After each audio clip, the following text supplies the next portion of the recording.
So other people will have the possibility to also watch this. Yeah.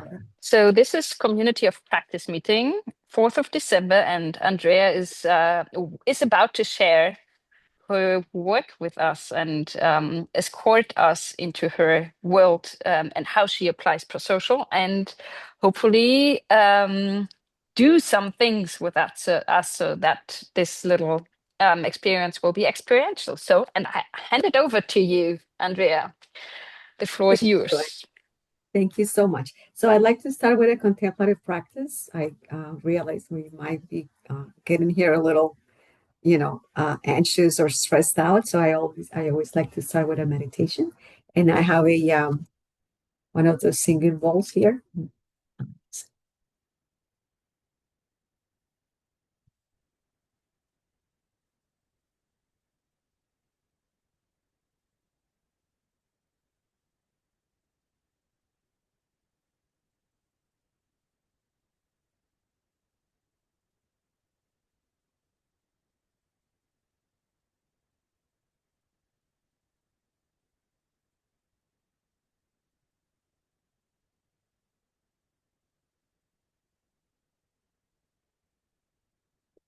So I'll ask you to become aware of your posture and find a posture that's straight and comfortable.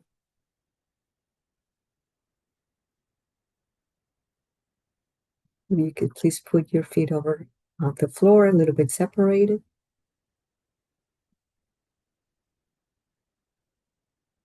And just relax your whole body.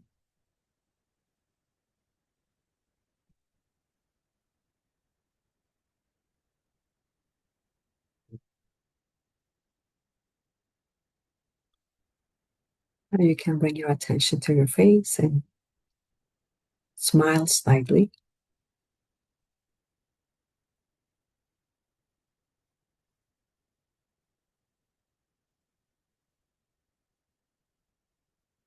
I ask you to relax all the muscles in your face, especially the muscles around your eyes.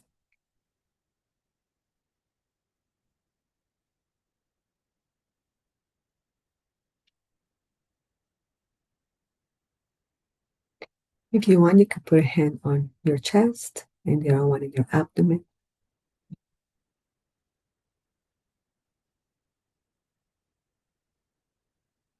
And you can notice how your hands move so very slightly with every breath.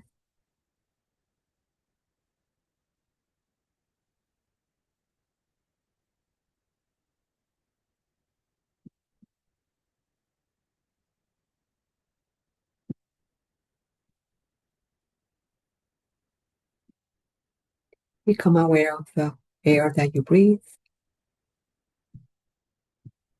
And if you can, infuse it with feelings of gratitude, love, compassion.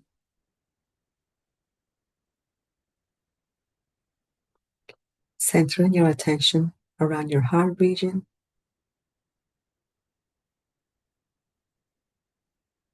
Just become aware of all your sensations.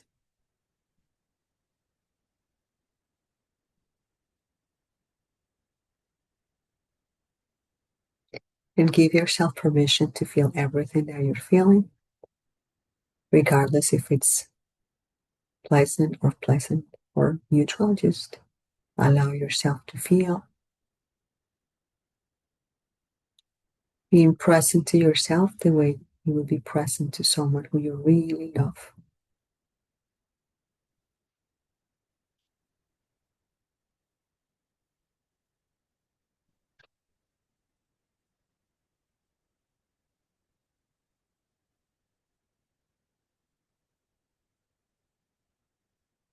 And instead of fighting with your inner experience, I'll ask you to surrender and let go.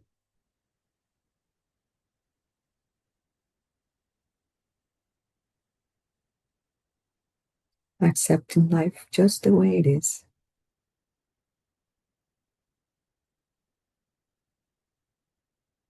And with humility, just surrender and let go.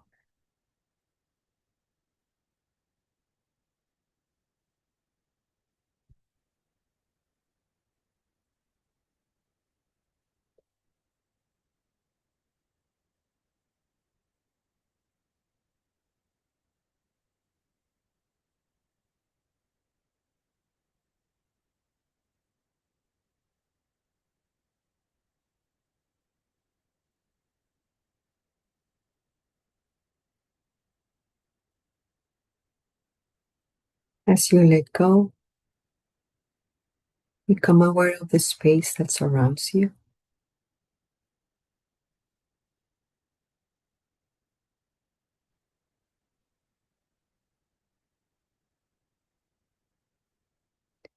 Become aware of your ability to perceive a much larger space, including and transcending your body,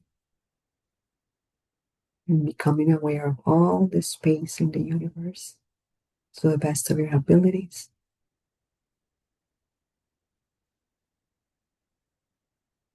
And just rest in expansion.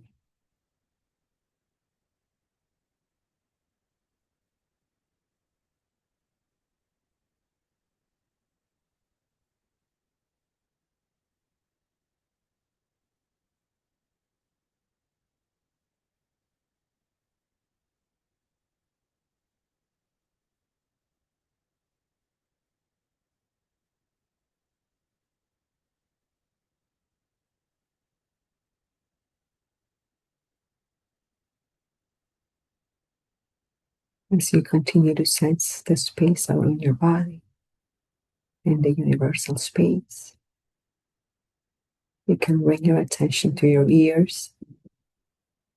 And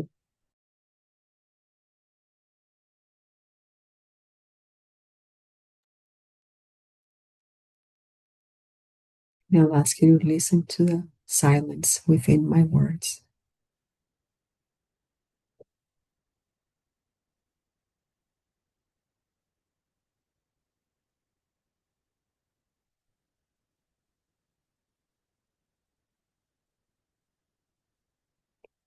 As you feel the space and listen to the silence between my words, I ask you to take your attention to your eyes and become aware of the void that comes up when you close them.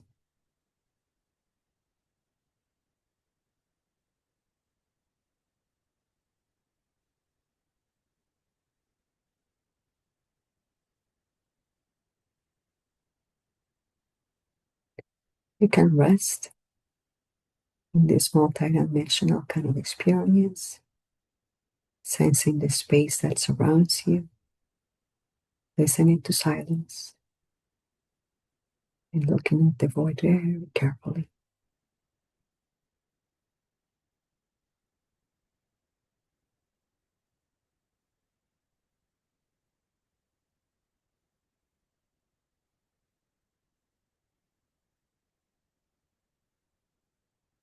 I'm aware of your ability to observe yourself and look at yourself the way you would look at someone who you really love.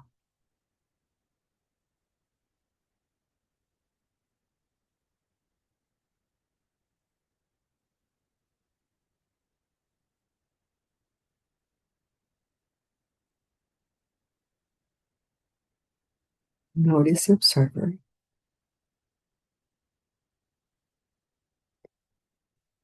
allowing the perfect union between the observer and the observed.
Become aware of being and how your body knows how to sustain your life in a very effortless way.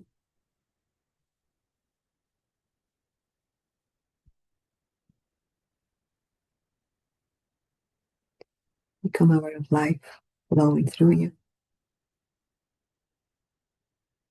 as you breathe.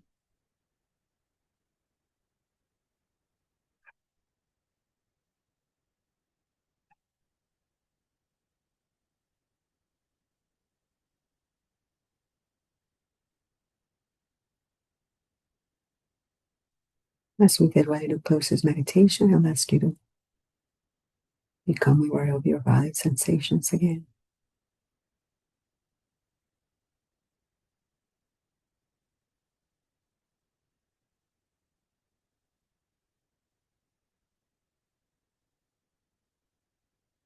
And we can ask ourselves, what matters to me the most right now?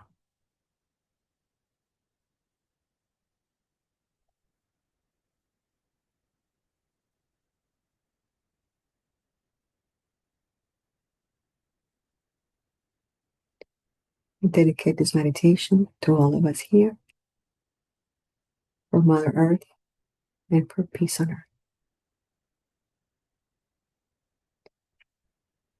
We can open our eyes as we get ready for this presentation. I hope you liked it. And so now I'll start telling you a little bit about myself. So I'm Colombian, and when I was about 12 years old, my mom took me to the United States, where I lived for about 30 years. So I lived in New York, New Jersey, and Florida. And then I went to Colombia for about 3 years. And when I was there, I received a job offer to come to Mexico to work for one of the most prestigious universities here. It's called Tecnológico de Monterrey. It has 26 campuses. So in a very synchronistic way, I ended up being offered a job as a well-being program designer. So I did that for about 3 years, and part of the work that I've been doing with Prosocial was the result of creating a program for the students. So, but then, going a little bit more into my personal life. So, I can tell you that I've spent about 42 years of my life trying to figure out my first seven, trying to unentangle myself from a lot of chaos. So that has been interesting. At about 21 years old, I had a pretty important episode in my life where I needed to kind of like change my ways, even though I was a good person and everything. But just had a really difficult situation, and I kind of went into a contemplative life, and that was a turning point. So from about 22 years old to now, I've been living a very contemplative kind of life, and it's so even more the last few years. And some of the turning points in my life was at about it was in 2016. I joined Life University to study a master's degree in positive psychology, and then I took a class called CIT, Compassion Integrity Training, and it was just a very, very interesting moment in my life. I loved the course. I said I want to teach it, and then it a whole a path of compassion opened up for me. Just a different name. I think compassion is just an academic way of calling love, and I was in a path of love for quite a few years already. But then I went to life and it became compassion. So it just changed names. So I worked with CIT, and it was, like I said, it was a turning point for me. And that was more or less the time that I went to Colombia. And then I met people from the Charter for Compassion. And then I met Susan at the Charter for Compassion. And then there I was introduced to Prosocial. And then, for most of my life, I've been working on myself and trying to figure out my own world, like I mentioned. But about 4 or 5 years ago, I was like, okay, I'm ready to open up a little bit more. And then it was about leadership. I went like, I really need to improve my leadership skills. And again, in a very synchronistic way, I started working with Prosocial. I was recommended to Prosocial by a Charter for Compassion and Life University, and I started taking different courses. And it's been a very transformational path for me because, like I said, I had been working a lot on myself, but then there were a whole bunch of things about, especially collaboration skills and leadership skills, were like not my forte. So I jumped into this with a lot of passion. I took my first course. I think it was with you, Annika. I'm not even sure, but it was about 4 years ago. And so I took this pro-social course. And I was like, oh my God, this is so cool. But I didn't have anyone to practice with. So then at the end of the course, I was like, okay, if I don't practice, this is like if I didn't do a thing. Because imagine learning leadership on your own. It wouldn't make too much sense. So from the very first course that I took at Prosocial, I went back to I was at that moment with the university, and I said, okay, I need to start, even if it's a small project, I need to really learn the methodology because I'm going to have to train trainers. And if I don't feel comfortable with something and I really know it, then I just feel like if I'm, the imposter syndrome gets me. So I started working on small projects with students. They went very well. I did about 4 semesters of small projects. And at the beginning, it was just, I was guiding them through the methodology, but I never told them what the methodology was. It's like, okay, so, kind of guiding the process. And then after a little bit, I was like, well, wait a second, I'm not doing them a favor because we're doing all this beautiful work and they have no clue what I'm doing. I'm just kind of like I'm like concealing the secrets. So I like, no, this is not working for me. So at that moment, I said, I'm going to spend part of the time the classroom hours, I'm going to do half and half. So half of the time I'll be teaching the tools, and then the other half of the time we'll be working on the projects. And we had amazing results. And again, very synchronistic way, Prosocial needed to work on an academic project. And so Beth, really needed this, educational project. And then they reached out to me and like, yeah, I've been doing it for 4 semesters. Here's everything. And then of course, Robert had been helping me from the very beginning. He was guiding the whole process and giving me advice on how I was doing things. So when that happened, I was ready to take the next step. I had already done these 4 semesters, had, small scale projects, pro-social projects. But my dream was to take this outside. So then it was perfect. The timing was great because then Prosocial needed two things. Well, actually one. They needed a curriculum for young people.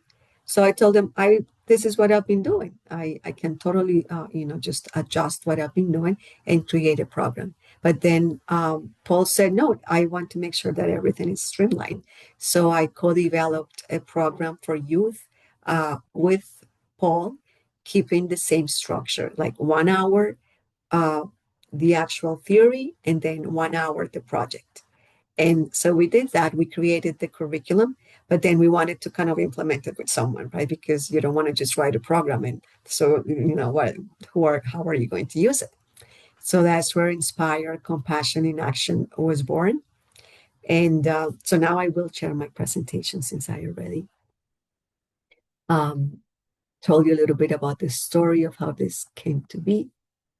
Then what we did was this beautiful project that was called Inspire Compassion in Action. And basically, I'm not going to say we took this group of students that happened to be a very special type of students because they are, most of them, not all, but they receive 100% scholarship to Tecnológico, and about 40,000 people get apply for the scholarship, and only 200 get accepted. And most of the students that went to this project were part of those 200 students. So that was quite something because these youngsters are bright. And it was a very interesting experience because they had so much to teach me. And so our goal was to support the conscious evolution of collaborative communities towards compassion and human flourishing. So to me, to put this in a simple way, it was combining compassion, which I had been doing for so many years, with collaboration. And that is explosive. That's quite a combination. And so this was our beautiful group. And we had different organizations working together. The first one was, of course, Prosocial, and which provided the resources, the research, and all the framework. Then we had this community, this organization called Pal Sur del Norte, which is a not-for-profit, and they had a community that was about 6 hours from Monterrey, where the university is. So the program involved taking all this, group of students all the way down 6 hours away to the most underprivileged community in our state. So of course we had Tecnológico de Monterrey and they provided the students. These students got community hours. So this is very interesting because in Mexico, in order for students to graduate, they need to have 480 hours of community service. So what we did is in order to have the students be willing to, have this time commitment, they would get community hours. And then we also had the volunteering department that was also helping us. I can't, oh yeah, yeah, because some people were getting also volunteer hours. And then we had Emory University because we were working with a community. And the community, we would gather at the school and we would be working with the students, with the teachers, and with the parents. So remember, this was the lowest income community in all of Nuevo León, our state, all the way south. It was in the middle of nowhere, and there was nothing there except a few houses. And it was a community of about 500 people. So the for the teachers and the adults, I that's kind of my forte. So I have no problem there. But I don't work with children. So what we did is we actually paired up with Emory University. They have one of the most prestigious compassion programs for children. And our students got trained, just a short training so that when we went to the community on the weekends, they would teach the students a whole bunch of different social, emotional skills. And that was part of their training. So those were the collaborations. And what did we want to do? What we wanted to teach them was one, psychological flexibility. We wanted to teach them compassion, collaboration, leadership, and social responsibility. So basically, what we did was our students from the university would get weekly training. So I trained them. I gave them the course that I described before that I had co-developed with Paul. So every week, like you see in the pictures, we would get together, they would learn the actual tools, and then they would also plan the classes and we would look at the project itself, how it went. Like I said, they also had a short C-learning certification, and on their own time, they would train, prepare the activities and materials for the community. Now, this was a very humbling moment. I'll have a little confession to make here, which is these students have zero experience with facilitation. And here I was with decades of doing this kind of work. And then I had to have these students go teach something. They had no clue.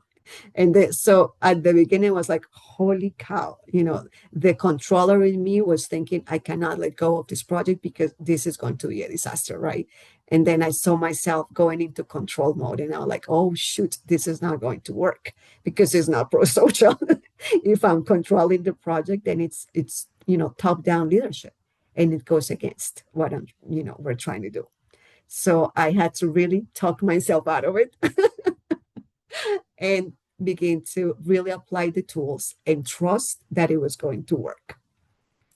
And so that's kind of what I did. I said, okay, I need to jump into it and we'll see what happens, because there's, if I don't do it this way, then I won't be faithful to what I'm teaching, and it's just not going to go well.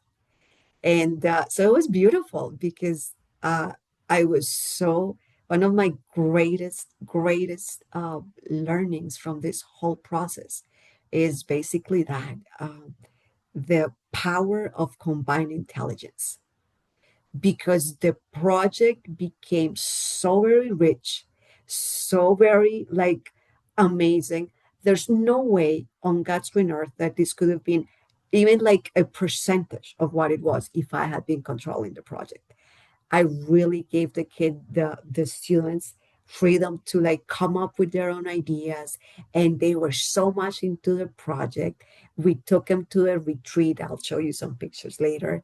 They were so excited. It was so very inspirational. Here we went, to this little tiny town with a whole bunch of farmers who would just, welcome us all the time and open their homes to like feed us and be so nice to us. And for us to be able to go and make that kind of difference, it was just like everyone was like, so very excited. And it was beautiful to just keep like seeing the different projects that they would come up with. And with one of the other teachers, we would look at the projects, give them feedback, but it became their project. And there was this one moment in the project that was just so like beautiful, because I everyone was doing their own thing, right? So the control freak had to like take a break, because I had to kind of like really just designate everything and just, trust that everything was going well. And then at one point I was sitting down, and there were students with parents teaching them CDPs for families, and then there were two group of students teaching the little ones, and then there was a group of students doing interviews, and I was there just looking at the perfection of this project, how everything was going so very smoothly. And that was wow. I still remember that, and it was just, it really touched my heart to see how everyone was just so much into it. So and then, so we did about 10 days of community visits. We would go on Saturday morning. We would leave at about 8 o'clock, and we would come back the next day on Sunday at about 8 p.m. So the teaching hours were not that many, but it was still very good. Now, a very important part of this project was research. And like you, because I wanted to have a story to tell. So I told Beth, I'll do everything that you want us to do. I want the research component to be very rich. And just as a side note here, I've been doing a lot of this work, and have a whole bunch of people in many places tell me, oh my God, Andrea, this was so beautiful. You've changed my life and this and that. And I have nothing to prove. It's like, where's the research? Where's the data? Nothing. So then I'm like, I don't want that to happen this time. I really want to be able to capture the results. And that we did. So we had pre-test surveys for the community, for some members of the community, for the teachers, for the students. And then we had daily surveys. So every day the students would get a text, a WhatsApp text, and they would answer the survey. And then we also had some post surveys. And then we had the interviews. And in this picture, you can see the students interviewing the moms. And I gotta say, this was one of those wow moments, because the point was, we need interviews, that was the initial point. But at the end, when it was about, the implementation, we had these young people from a completely different background connecting with these parents who were like, really opening up and sharing from the bottom of their hearts and crying, and it became, and the students were like, oh my God, they didn't think it was going to become this personal, and they didn't think it was going to become this bonding experience, because of the vulnerability that the parents showed. So we had not only a huge difference in ages, because these youngsters are, probably like in their very early 20s. Some of them were like in their late teens. And then there they have a farmer mom with their babies talking about their daily life and how, things have changed for them. And so that became something that they would later on say that they created memories that would stay for them with them forever. So that was beautiful. But then again, that wasn't originally what we wanted. It was just, research, but it became a lot more than that. And you could see some of the things that the students, our students, another community, I've learned to be more tolerant, especially with my children. I've learned to regulate my frustration when challenges arise and focus on solutions. That's one of the students said. And so that's that. And then this part is Bet's part, but I'll try my best. This is not my forte. I'm not going to pretend I'm this very knowledgeable researcher. I know that, just Beth did her wonder. So she did longitudinal survey data. Like I said before, they were looking at psychological flexibility, prosocial behavior, well-being, group cooperation. They used the Harvard Flourishing Scale, psychological flexibility, this PBAT tool. They, like I said before, they measured the differences between pre and post. And we had these longitudinal patterns using daily surveys. That was something very new from what I was told. It's a kind of different way to do research. And then the interviews that I also told you. And then here, Robert is still doing his magic with Beth because he has some kind of way of analyzing language that's very revealing. And so, that went well. And these were the pictures of the CDPs that we had 4 cohorts. So here you can see how the students, experience the CDPs in their cohorts. So now I don't have the latest results, but I do know that we're publishing a paper on this. The results were really, really good. I don't have like I said, I don't have the actual results, but I do know that they were so good that David Sloan said we need to write a paper on it. So that's kind of that part of the project, inspired. So what I did with PAL the last PAL is I said, you know what, I want to try the same thing, but instead of doing it with teachers, with students, I want to do the same project with teachers. So I gathered some really awesome teachers from tech, and I gave them the 10 PAL weeks, which is basically, you know, it's a short version of becoming prosocial, except there's a project embedded. And we did that. And it was really interesting because I didn't have a lot of expectations. I was kind of like just going with the flow and doing my thing. And it ended up being that these were very influential teachers and they created their own projects to teach collaboration skills. And we ended up potentially with about over 1,000 students learning some of the prosocial tools. So needless to say, I'm super happy because on top of that, I've been working with Prosocial and Peace on Earth, a project with David Gershan. It's called Peace on Earth of 2030. So what I did is the same exact project, but the peace part of it would be a peace project. So all of this work that we did with PAL was basically creating a peace culture. And I was like, oh my goodness, so beautiful. I just love the work that I do. I'm sure it shows. But that's in a nutshell what I wanted to share as far as like the projects. I don't know if we go in a little bit of Q&A or do we have to go right into the activity? You tell me.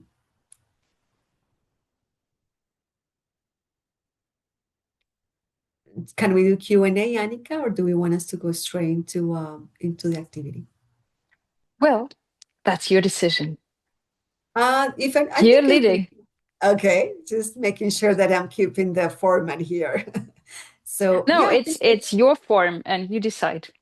all right. Yeah, I think if anyone has any questions or comments, this is the right time before we transition into the next part of the activity. Comments, questions, anyone? Yes, Susan. So I know you did this Inspire about, was it a year ago or a year and a half ago?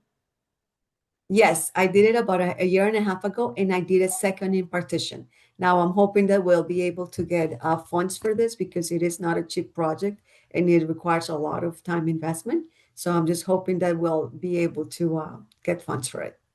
And I'm curious if you've stayed connected with the students that were part of that, and have they shared anything that transformed in them in the last year from being part of Inspire? That's an amazing question. I'm not directly linked with them, but the other teacher is. And she told me, for one thing, they've become such a close circle and they kept going to the community and they went into it. They really got, yeah, they kept, I don't know the numbers or anything, but Abril, which was the art teacher, said they've kept in touch and they're very passionate about, what we did together. And I gotta say something interesting. The second one, it's inspired. Beth told me that we actually had better results than the first one. So that's also interesting. Yes, Annika.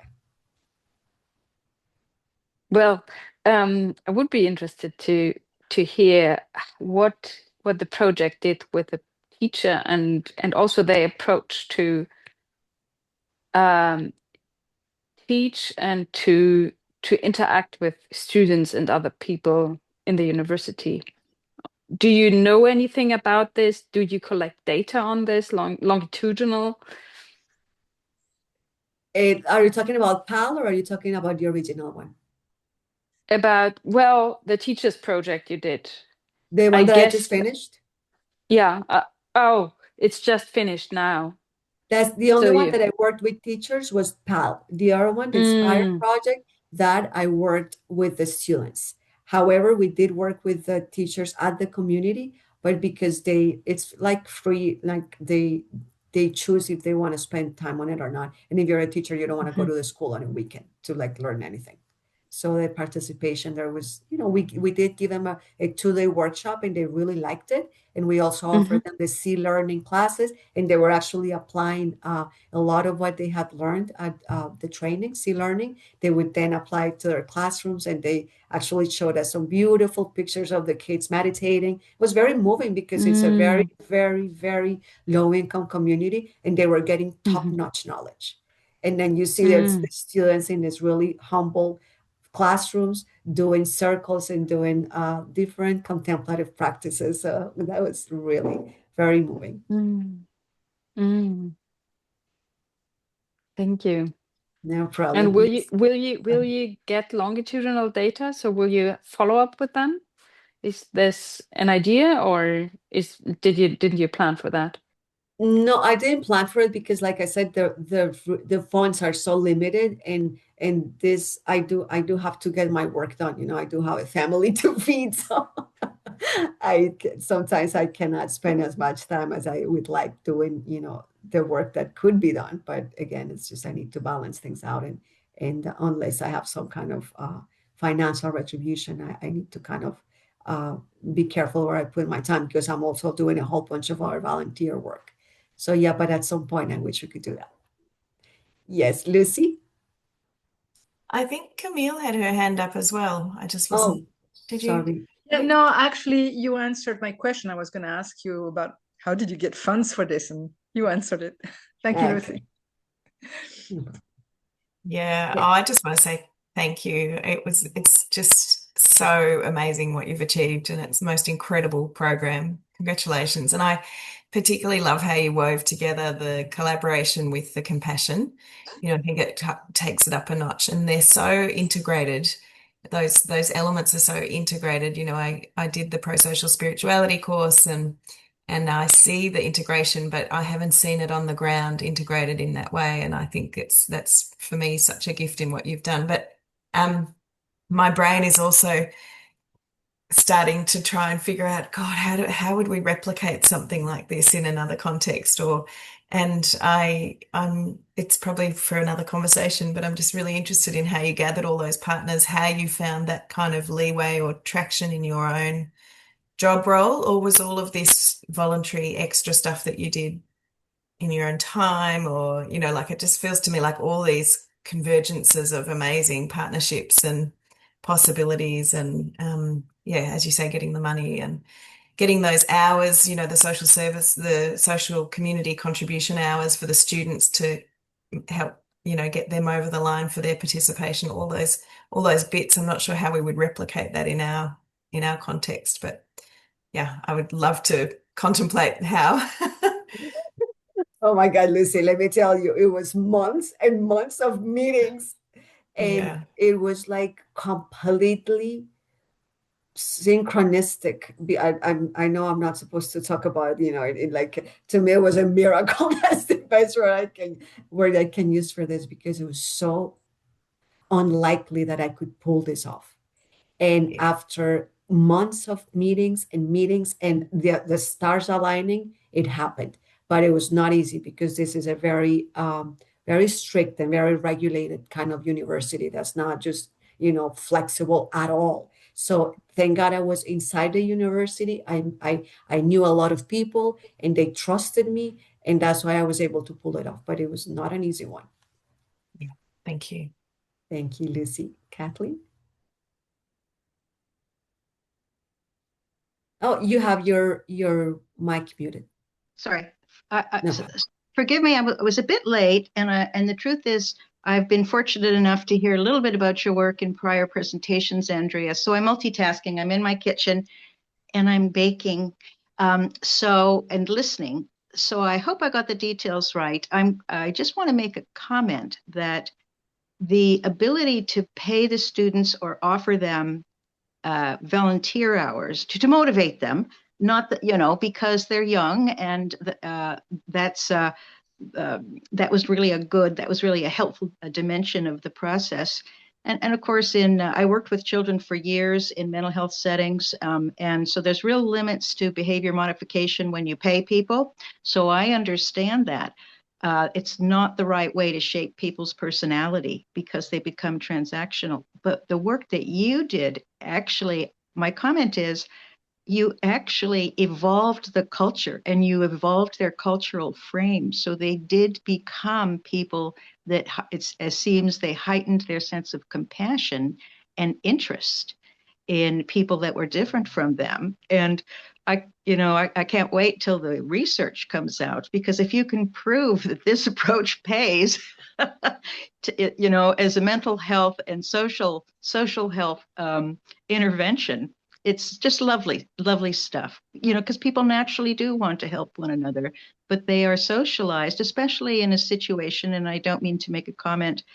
I'm not directly familiar with the cultural community, the Latinx cultural community, but there has been historically a bit more, as in the British and others, Australian, social class distinction, where it's hard for people at the upper level who might afford to go to university to care about those that don't have much in terms of material wealth. So just more kudos to you. Thank you for the presentation. Thank you, Kathleen. You touch on so many important points here. One of the most beautiful experiences here is seeing the tools at work, because 100%, if we don't offer these students some kind of incentive, there's zero possibilities that they're going to go through this. This university is demanding. This is like, the top fourth university in Latin America, and they get so much work. These kids sometimes don't even have time to eat. Go ask a student that doesn't have time to eat, go in 6 hours away for a social community project. So yeah, that had to be there. But when you're able to touch people's hearts, and that's why we took them to a retreat and they connected, and that's why we started with compassion. And I started with self-compassion more than anything. Going back to Lucy, I think Lucy was the one who mentioned it. And to me, that's kind of the one addition that I put to the program. I asked Paul to allow me to put a session on DNAV, which is a psychological flexibility model. It's simpler than like the hexaflex, which I love it, but I find it to be a little bit complex. So the DNAV model was much simpler. And we started there. It's like you gotta have self-compassion, because how are we going to teach compassion to others if we are not able to self-regulate? And then at the very end, some of the students would comment, what I learned in that one retreat has stayed with me, and it stayed with me throughout the project and the process. So yeah, thank you. Thank you. There's more to say, but I want to leave some time for the experience. Yes, Will? Yeah, thank you for sharing again. I mean, I know in our call a while back, there were pieces of this that you had shared, so it was cool to hear again and through kind of a more formalized presentation setting. So thank you. And I think more so what I kind of have to offer is just kind of a comment or a noticing and kind of like gratitude for the focus you had, which was holding like the multi or intergenerational focus.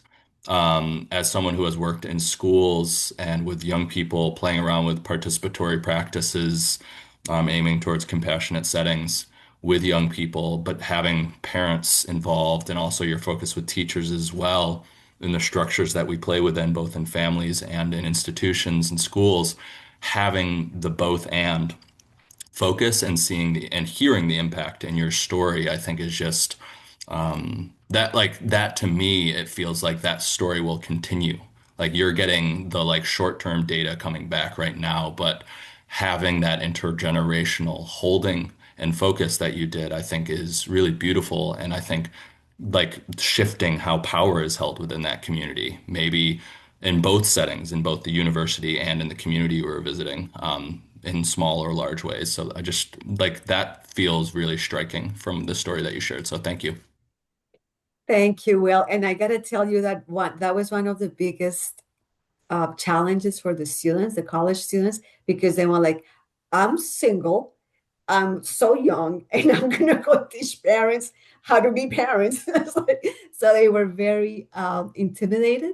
But then I told them, this is a very, very beautiful, open community with their heart ready to learn, and they see you like someone that they can listen to, and they're not going to have any of the preconceived notions that you think they're going to have.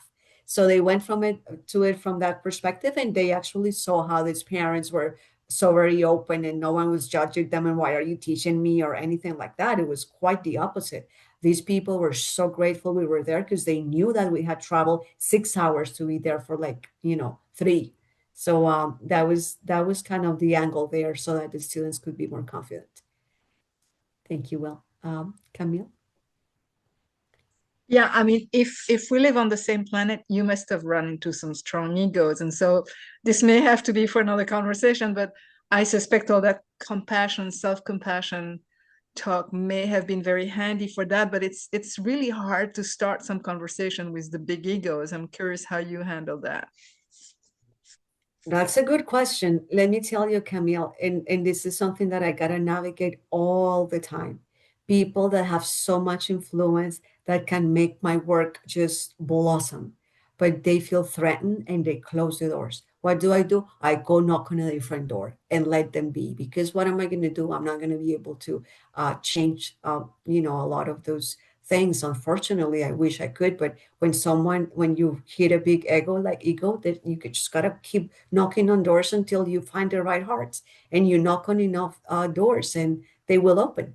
But yeah, that's definitely one of the most difficult parts, the big egos. So you go more grassroots.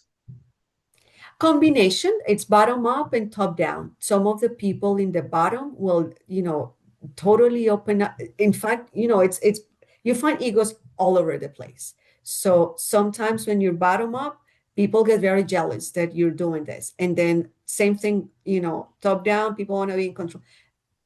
All over the place the same thing happens, but you, like I said, you keep knocking on doors, and just the intention is so pure and so powerful that somehow I've been, in a very synchronistic way, guided to very good people. And just it's interesting because I have a lot of people who envy me a lot, and then I end up in these really cool places like here with you. And then people get even more envious, but whatever, I just keep going with whoever is willing to help, and I've been able to kind of navigate the fact that people are going to be jealous. What am I going to do? Except not get jealous myself and control my own ego. That's very difficult. I think it's a good way to start. Just that humility. I think it's one of the most difficult qualities to acquire, and I work on it on myself to make sure that I'm not, also somehow, Triggering. yes. And that I'm not actually living from that space. And it's not always easy that the ego wants to, creep up somehow. Thank you. Thank you, Camille. Anybody else? Any other questions? All right. So if we have no more questions, do you have a question, Susan? No. All right. I need Great. to leave. I need to leave. Thank you, Andrea. All right. Thank you, Susan. Nice having you here. Let me see. I'm going to look at the messages because I have not been looking at, not the messages, the chat. So in a while to see if I need to answer any questions. If you open a question on replicating another setting, I love to be part of that. Okay, so the DNAV. Well, it's DNAV, yeah. So this DNAV it stands for a D for discoverer, N for noticer, A for advisor, and V for values. It's a way to kind of like, have people go from their head to their hearts and just kind of move their inner resources towards what they really value. And it's more of a model for younger people.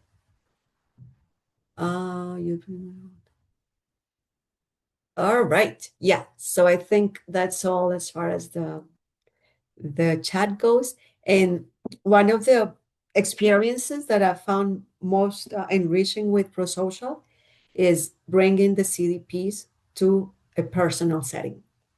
When I first joined Prosocial, I thought Prosocial was, teamwork, work, occupational dimension. And then I had an episode with my daughter that I was going through a really painful divorce, and my daughter was going nuts. Just not a lot of collaboration. And I had this one moment. I'll share it. It's very moving. She said that she didn't want to live anymore. And to hear my 10-year-old say that she didn't want to live anymore when my father had committed suicide, it was like someone hit me with a brick. And it was like, oh my Lord Jesus, what am I going to do? And it was one of those moments that was very difficult because my relationship with her was not the best. And then I said, oh, Prosocial, right? And I was like, oh, crap, let me try to see how I can use Prosocial with my family, with my daughter. And I started doing that, and it was just 180 degrees change. And then that's also what I did with the community. We would take all the CDPs and turn them into family practices. And what I've learned is that it not only for my relationship with, family members or bigger teams, but it's just the CDPs go well with every, human relationship. Just like communication skills, that you're talking to people. If you know how to communicate well, then guess what? It improves all relationships. I've been able to discover, or not to discover, but to put in practice the CDPs in everyday life. And that's where I want to, put the rest of our energy here. Just giving you some of my own life examples and then asking you to do a little bit of reflections.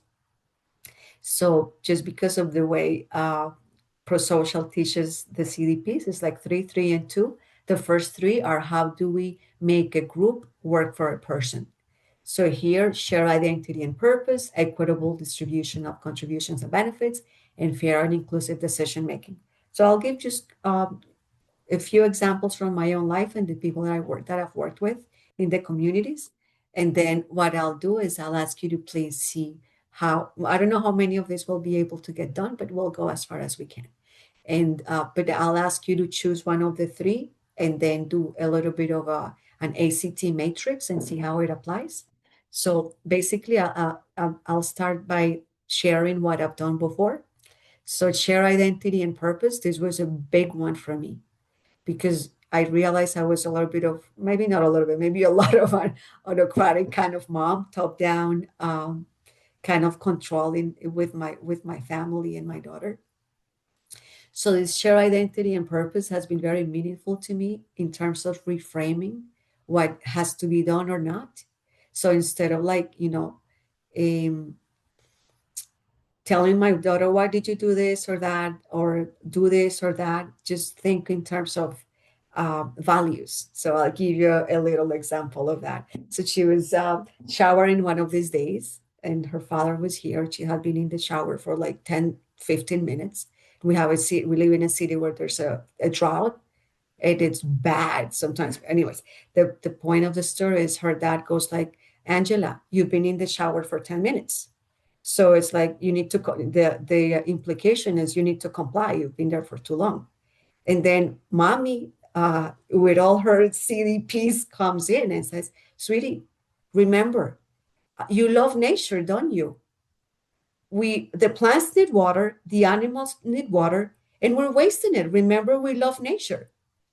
So it was going from like, oh, it's a 10-minute shot, it's 15, whatever minutes, to what's the value that I want to teach my daughter? So everything that comes up that's not being done the way I'd like to see it done is more like, what's the value that I want to teach her? And turn a screaming at her for X or Y into something that's value driven. And that's something that I've also been teaching the families that we work with. And it completely changes the energy of the family, because you go from shame. This is something that I realized. I've been raised with a same sense of shame. Oh, why did you do that? Why are you taking, a 15-minute shower? Aren't you ashamed of, like, the animals don't have water? That kind of energy, to like, we love nature, let's take care of it. So that's it's reframing it in a way that's empowering as opposed to shaming and blaming. So that's the one example that I have for CDP1. Then CDP2, we talk about distribution of, I'm sorry, benefits. Where is it? Equitable distributions of contributions and benefits. So this was beautiful in the community, because this is a male chauvinist kind of community where, and they're farmers. So this was interesting, because one time one of the moms, I asked them, okay, so how are you applying this? And then she raised her hand and she said, usually my husband is outside with the animals, and then we're here inside the house, and we cook. The women, we cook, and then the males do their, farm work outside. So now we're changing that, and we're going outside with them to help them with the animals, and they're also coming inside with us to help us with the house. So that distribution, and then also the fair distribution. Sometimes the girls had to do all the housework, and then the boys would just come and, like, mess things up. And then the moms learn, what, that's not acceptable anymore. And the work that we do needs to be respected by the males in the house, and the other way around. So it was, again, talking about context, and that's one of the beautiful things that have learned, how these tools, the only thing you require is the willingness to apply them to your context. And here you have very humble people, almost no education at all, being able to change their family dynamics just because they're open-minded.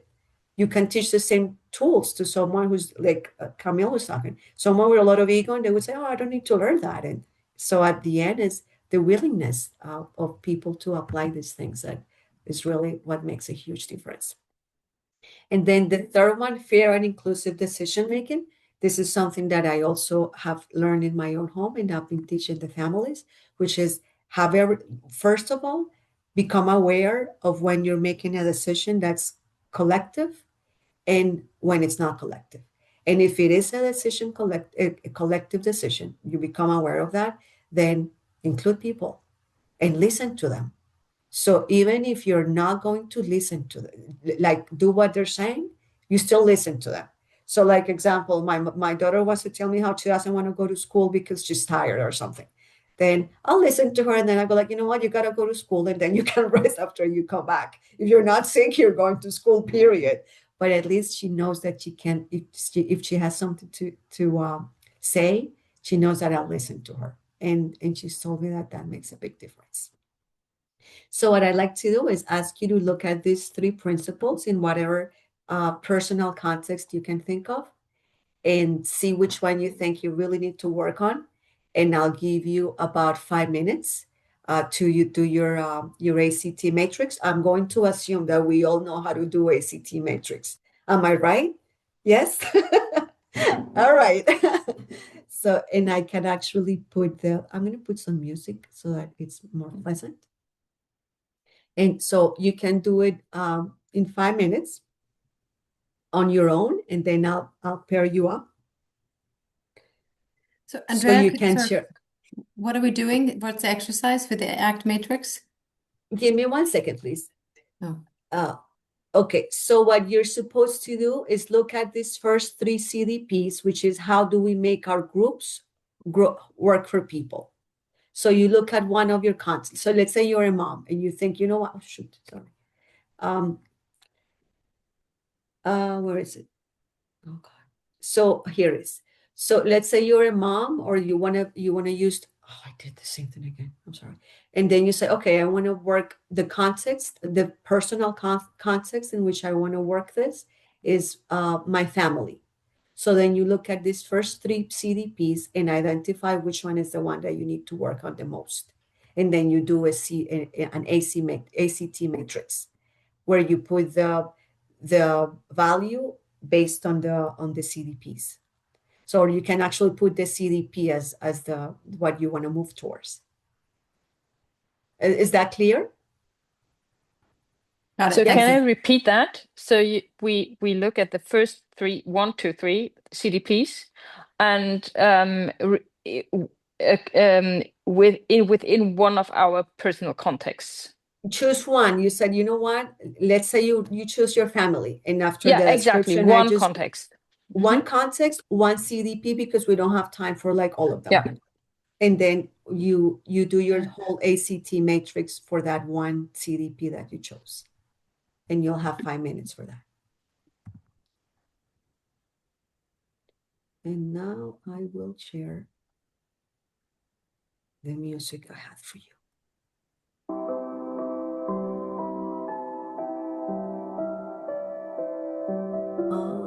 Was it this? Oh, no, it's here.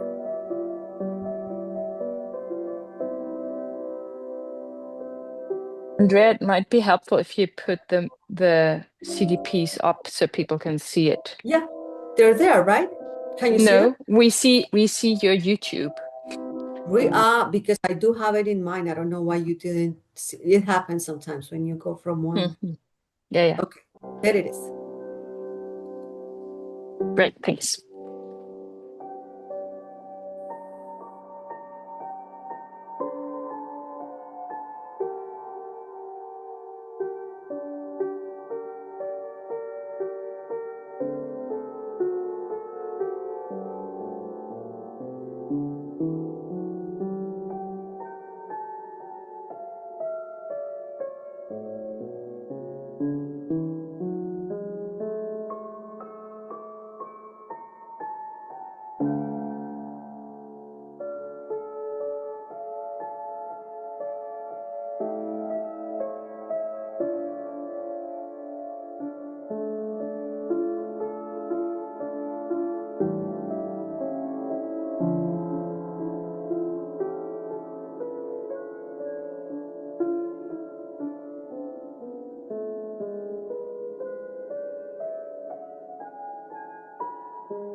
Okay, so do we need more time or are we okay?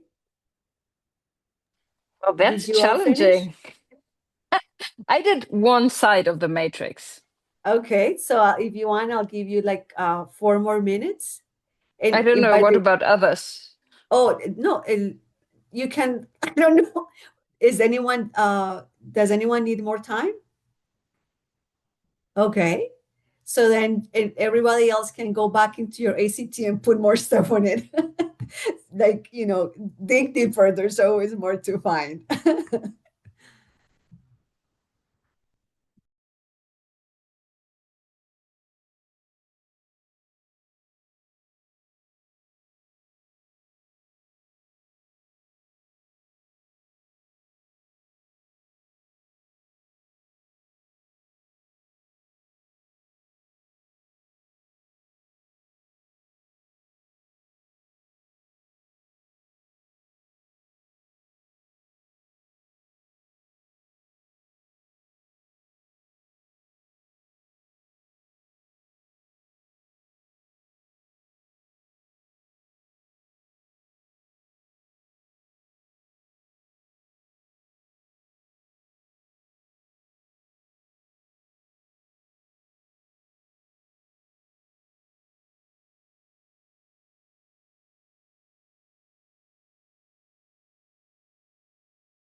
So how are we doing?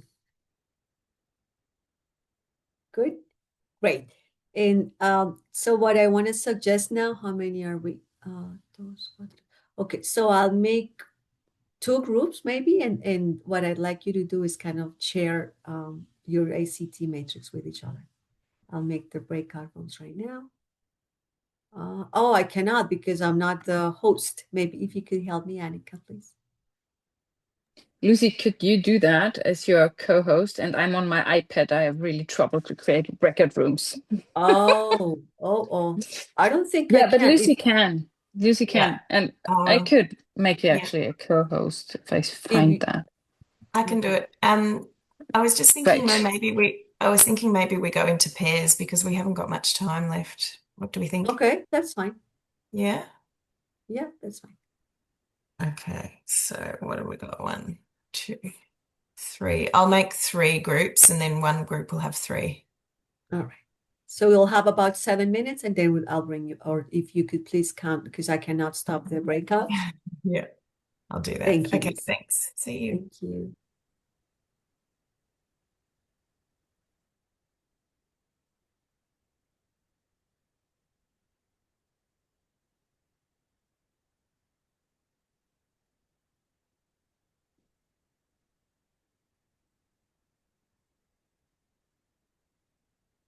Okay, Andrea, stay there. Don't go into room 3. All right, I'll stay here. I don't know how that happened because I did tick to put the co-hosts into a room, but then it didn't put us into room 3. So I'm just going to put my timer on. 7 minutes. 6.5. Beautiful. I didn't do an AC matrix, so I won't be able to join in the activity. So I'll go do something else while you share. Okay. I wasn't a good listener. Robert always wants us to be involved in the activities, but I was doing something else. I'm sorry. No, it's Next time fine. I'll remember.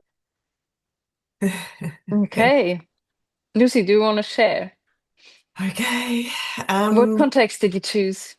I'm glad I got to be with you. It feels intimate and it feels like a continuation of conversations you and I have had. Oh, that's wonderful. So I chose shared identity and purpose for our family. And then our kids aren't at home anymore. And so I actually felt like that really just ends up being Richard and myself when I think about family in that way. So I thought about what matters to me about this, and it felt to me that it matters to me that we have a shared vision for why we're together, who we are, and that we're both flourishing, and that we're able to communicate out our needs, that we like each other, that we enjoy celebrating each other's wins, and like we actually are nourished by and drawn to wanting time together and finding meaning in that shared identity and that shared purpose together. That it's not like another tick box that we have to try and make time together. Oh, So yeah. that's what matters to me. And what that would look like in the outer is that we would make the time to hear each other's, passions and needs, and what's happening in each other's lives, what went well, what didn't. You share the right side of the matrix just now, Yeah, and now you're in the lower quadrant. Yeah, I do it a different way around, but yeah. So I'm in the outer. I'm in the outer behaviors. Yeah. Yeah, exactly. Good. On the right hand side. Yeah. Yeah. So, and also I came up with something that really matters to me, which is that we show each other tenderness and care. So it's not just finding time to have a conversation. It's also like, I know you've got a really big day today. I just wanted to acknowledge that, and bring you a cup of tea or whatever it is, like thoughtful, like tenderness in acts of care. And then when we're not doing that, we're often just too busy, too tired to find time together to connect or to listen properly. And we don't keep track of each other's important things, and we don't remember to just say, how you're doing today, or good luck today, or whatever it is. And for me, what I go into in the away quadrant internally is that I get hurt and I feel like I'm not being prioritized or listened to, and I withdraw and I go into a kind of child space. So I want to find safe ways and proper timing, appropriate timing and space to articulate my needs. And owning and noticing the parts of myself that might be being triggered out of old stories, and jumping to conclusions about what I'm interpreting about his behavior rather than what that actually is. Yeah.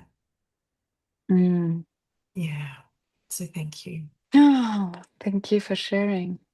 I will go. I'd like to actually have some time here, and I at the same time feel we have very limited time. Yeah. So I will share mine. Yeah, So please do. I chose as a context my work context, and I chose shared decision making.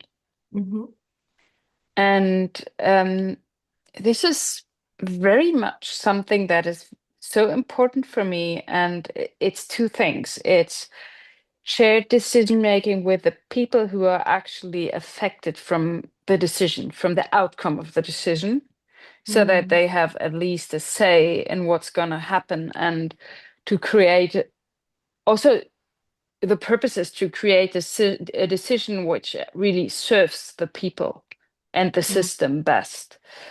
And the second thing that is also within that is to put on the table as a meal what needs to be eaten by the team.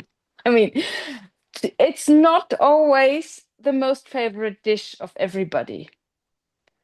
And to make sure that it stays on the table until it's properly digested.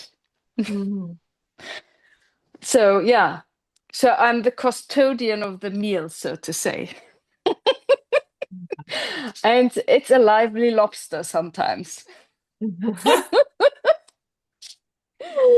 Anyway, so that's the metaphor. And if I'm on the towards side, I'm on my inner is calm, I'm open-minded, I'm looking for openings and doors, and they might be very small, but I can like make the crack a little bigger, and then there will shine more light through it, and people might see it. Oh, there's a way we can go. There was a door I haven't noticed. So yeah. And I'm compassionate with people. I'm open to other opinions and options than I hold myself or might hold myself. I make sure or really have a broad sense of the group, what's going on, and who participates and doesn't participate, and why that might be, and am able to actually hold the group and the space. And Thank you have so that. much. We're just on time. Okay. I'm sorry. That's all right. That's all right. If I Sorry, close the giving you rooms, no time. I think it'll give us another 30 seconds, but I'll just close the rooms and I'm not 100% sure about Yeah. that. So I will go on. 60 And seconds. There we go. yeah, good. Yeah. So on the behavior side, I ask good questions. I hold the space. I moderate the group as needed. Also in terms of process, I focus on what's helpful. I see positive things and I polish that and make that visible and show gratitude for sharing. Yeah, that's on the outer. And now we are in the group back again. Do we have more people coming, or is just the five of us? I think the others are still coming. The breakouts will close in 16 seconds. All right, gotcha. So I'm Camille very and Will are still they're waiting till they get kicked out. All right. So I'm very frustrated with myself. I accidentally hit the wrong button and didn't get my last minute with Vivica. So that's what happened. That's I a shame. And I'd love to talk to you more about it sometime, Vivica. Maybe we can even have a Zoom meeting or a quick call or exchange some emails, because I actually have a lot of thoughts about your situation with your family, having worked with kids and families. And I'm happy to answer your question about, an organized group like HOA owners in a self-managed HOA. I would love to hear. Thank you so much to all of you. What I wanted, the takeaway from this whole exercise that I want to make sure is very clear is CDPs require this kind of focus. And like, it's not just like, come from nowhere. Every single day going back and like looking, how are my collaboration skills going? And if I'm working on this one, just keep going on it. And then the next one. And it's that kind of focus and inner work that can really make it like your own, and you can make it a living document if we approach it this way. And that's what I want to invite all of us to do, just embody this as our everyday life and how we approach our relationships, no matter which one it is, at home, at work, with friends.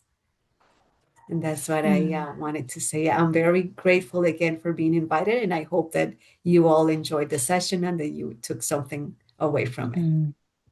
Thank you. I do want to Oh, add in the piece. mhm. I took it internal. So I actually did share decision making with myself, looking at the embodiment that I hold in the head and the heart and my gut. So that's what I did Mm, my matrix around. So like it can be, I like took that wow. mirror to myself, which was really fascinating. I'd never done that before.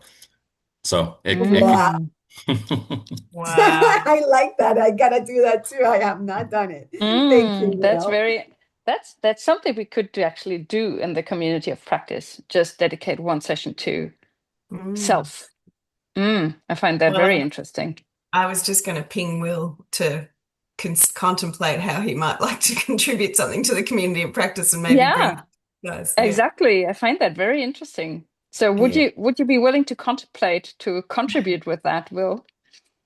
Sure, yeah, I'd be curious. I think Great. that's I would be fascinated by it. I mean, embodiment just is very alive for me right now, and I know Mm, as someone who is very head has been very head driven, but also has had good intuition. I just noted mhm, like, well, how am I holding this tension internally? And some of that's an outgrowth of mm, some I've recently I'm doing power literacy work with coach mhm, Larissa Conte, who runs an organization called Wayfinding, which is like it's just internal power work. And so that for Wow. me is just mm, like it's unlocking things, and I'm like, I'm just gonna keep on mm. digging. Let's go. Oh, well, could you Wow. be so kind to put your email in the chat so I can write you? Sure, of course. Oh, that would be terrific. Thank you.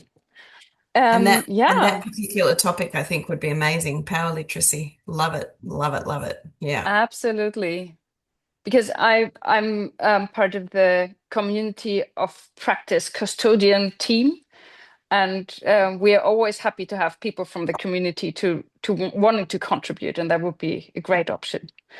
So thank you, and I want to thank you, Andrea, for presenting, and it was really a great session, and I really like that we compared to the arc we did so far, we went much more to practicing, and I really like that. And I'd like to do a closing round and two things. One thing, and I would like you to start, Andrea.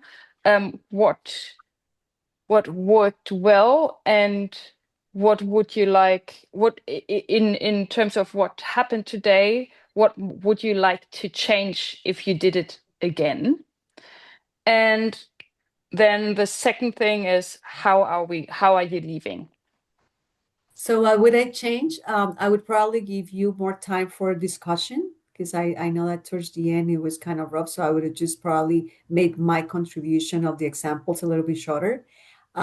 And how am I living? I'm very inspired. This is work that I really enjoy sharing with beautiful people like all of you that are open-minded and listening to me. So I'm very Mm. grateful that you're here. You could have been somewhere else and yet you're here. So I'm grateful that I was able to have this lovely group to share with. Thank you. Oh, Andrea, there's one little element missing, which is more self-compassion. I wish you. I would like you to say what worked well. I'm sorry, say that again. What worked well? What went? What did Um, you like? I like that, sometimes we can get ourselves into boxes and like if I come here I could be intimidated about, oh my god, this international group and I have to like wear my hat or like presenting X or Y image. And it's about authenticity. If you met me in the street and we would probably like meet the same person you're meeting here. So for me it's being authentic and letting things Mm, flow and uh just making that heart to heart connection that mm, comes from being authentic. And I think that's one of the things that I try to do well. Not mm, you don't even try to do it, you just let it flow. But I think that's important. thank you. Would you pass it on? Sure. I'll pass it on to Will. Is it within all the same prompts? I feel like I got a little lost there. Yeah, yeah. It's just I would like to do the same prompts for everyone because it's a co-learning process, how we want to grow within that space of community of practice. So Fantastic. that's What really were the helpful questions for again? us. The questions is what for you, what worked well? What would you like to see more of? Or would you like to have changed? Oh, And I'm sorry. I need to jump out of the call. I forgot I have a meeting. Sorry. yeah, thank you so much for being here and sharing. No problem. Bye-bye. Thanks again. And the third one is how are you leaving? Yes. Okay, great. Thank you. What worked well? It was really interesting to hear some like another layer to a story I had heard before. And in this context, I'm glad I came. So like what worked well is the timing. It's just like, cool, this worked. I wasn't sure if it would.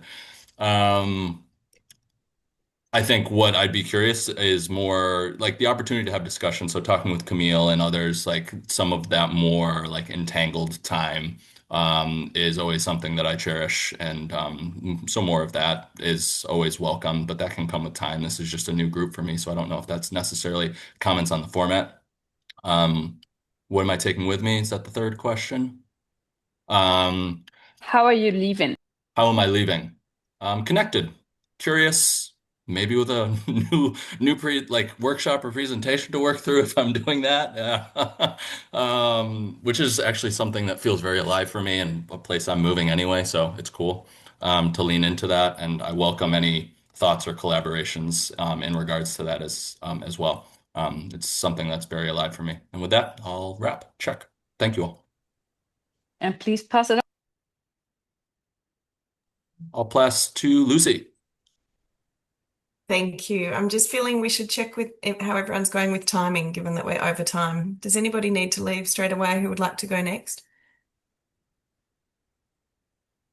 Everyone all right? Thank you, Lucy, for focusing. Okay, beautiful.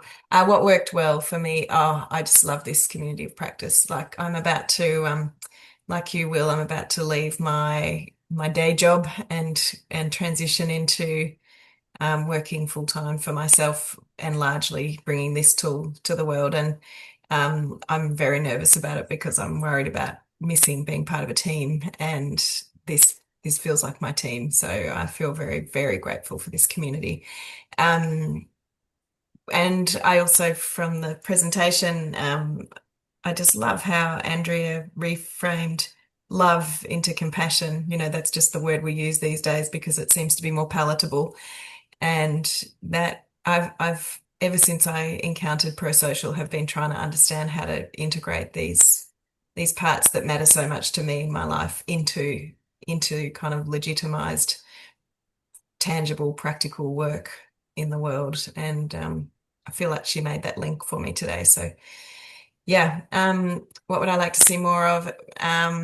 More of the same. Love it. Keep coming. How am I leaving? Inspired, connected. Thank you. Grateful. Viveka. Hi there. I like the exercise. Thought that was really great, and I feel actually curious to speak more with Kathleen. We didn't really get a chance to wrap up, so I'm leaving on that note. Oh, I want to learn more from Kathleen. Feel sorry that I missed the presentation, Andrea's presentation, and just wish I had. But I'll catch it later. But I'm a little, yeah, I just stepped in here in the middle of your meeting today, so that's mostly what I wish that had been different. But it sounds like a great presentation, and I'm happy to catch a little glimpse of all of you and in this space. So appreciate that I get this moment, and I'll pass it on to Camille. Okay. So yeah, definitely finding my community again. Like Lucy, I agree. Plus, being able to put a face to Will's name, given the comments that he's recently put in our Prosocial group. So definitely that worked, and I want more of that. definitely more time to do this exercise. I was actually, I mean, basically it showed me there's one more thing that I can learn from doing this. I mean, there's so many aspects of life. You think you figure it out, and then you sit there and you really look into it and say, oh my God, now that I look at it. And so it's actually helped me to go a step forward in a situation I didn't think I could do anything about. So that's great. Change, yeah, just more time.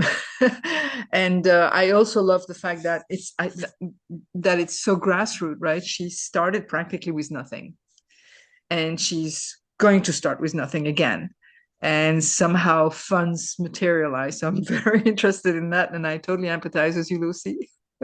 So I'll be all ears for what you're going through. And I'm leaving encouraged, inspired, and even more just like perpetually curious, right? There's so much more to talk about. So really looking forward to continuing this. And who hasn't gone? Anika, I guess. Kathleen, sorry. Thank you, Camille. Well, I really liked that there was it was an activity, there was an engagement, and we put it all together. I have to admit, I would appreciate more time management, and because it just feels like a loss when people have to leave because they've scheduled their time, and I think that's important to pay attention to. I personally get kind of crabby. I'm not in a good mood then, and as the meeting is ending, and I have to go through a process of getting through that because I have things that I want to get to and do. But of course, I'm very grateful for the community of practice. It's wonderful to get, to have the ongoing contact with people, to get to know one another over time, to learn to be tolerant, to hear how we are integrating the perspective as part of our own personal evolution. So I am leaving on the whole with lots of gratitude. Check. Yeah, I guess it's me only to go. Thank you for sharing, everybody. And yeah, for me, what worked well, I was so happy that there was a practical element, and I really appreciate that. And I also appreciate to learn how yet somebody else is applying it, because that's what's the important thing. Make it alive in the world. I think there's no point to have a model with which you are not working. So I really like that, and it's always inspiring for me to hear from other people how they apply that, and I can learn from that. So that was what was working well. And what I would like to have more practical stuff. And I'm not sure about the timing. For me, 1.5 hours is really, really little time for one person to present and then do an exercise. And I am wondering, maybe you have ideas how we can put that. I was thinking about extending that either in time 2 hours, I don't know, or 2 sessions for one person. So you can, I don't know, whatever ideas arise for you, we're very open to get feedback. And I apologize for the timing. So I was really torn. And this has other backgrounds. I didn't intervene in this session today. And and I will do that next time, and I will have a look at the time. So yeah, and how I'm leaving very connected. That's my community, definitely. And I'm not as far as you are, Lucy, to leave my day job. It's just there's too much fear, too much responsibility, and I would like to do that so much. Yeah, so I'm leaving with gratitude and connected. Thank you all. Yeah. Thank you, everyone. Have a beautiful rest of your day or evening or whatever you're up to. Yes, thank you. Thank you all. Nice to meet you all. Yeah, Bye. nice to meet you, Will. Yeah. Great to have you along, Will. Yes. See you. Take care. Take care. Bye-bye. Bye. Mhm.